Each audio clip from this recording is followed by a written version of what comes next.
এদিকে নিজের শততম টেস্ট শতক হাঁকিয়ে অনন্য উচ্চতা ছুঁয়ে ফেলা দেশের সেরা টেস্ট ব্যাটার মুশফিকুর রহিম তার অর্জনের জন্য কৃতজ্ঞতা জানিয়েছেন সতীর্থদের প্রতি। দ্বিতীয় দিনের খেলা শেষে কথার ঝাঁপি খুলে বসেছিলেন মুশফিক। যতদিন ফর্মে থাকবেন ততদিন ক্রিকেটটা চালিয়ে যেতে চান দেশসেরা এই ব্যাটার। মমিনুর রিপনের রিপোর্ট। দেশের প্রথম এবং একমাত্র ক্রিকেটার হিসেবে ১০০তম টেস্ট খেলছেন Mushfiq.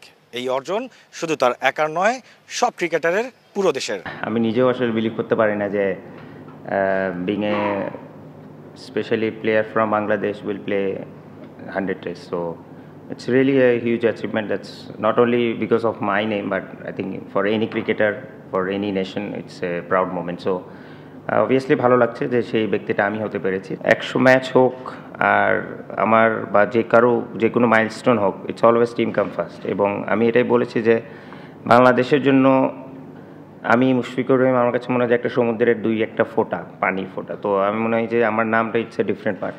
Bangladesh always come first, team come first. তো আমি এই ম্যাচেসটা দেওয়ার চেষ্টা করছি যে আমার জন্য না, দেশের জন্য যেন আমরা খেলি, এবং এই ম্যাচে জয়টাই সবচেয়ে আমার বড় গিফট হবে।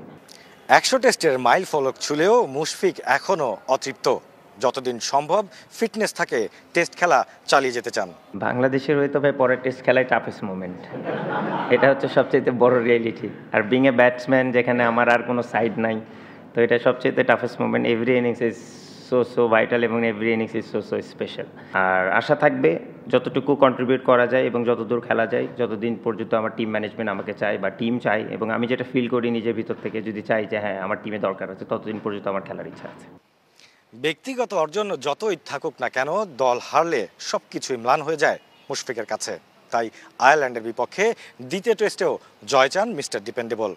Mominur Ripon, NTV news, Mirpur stadium, Dhaka.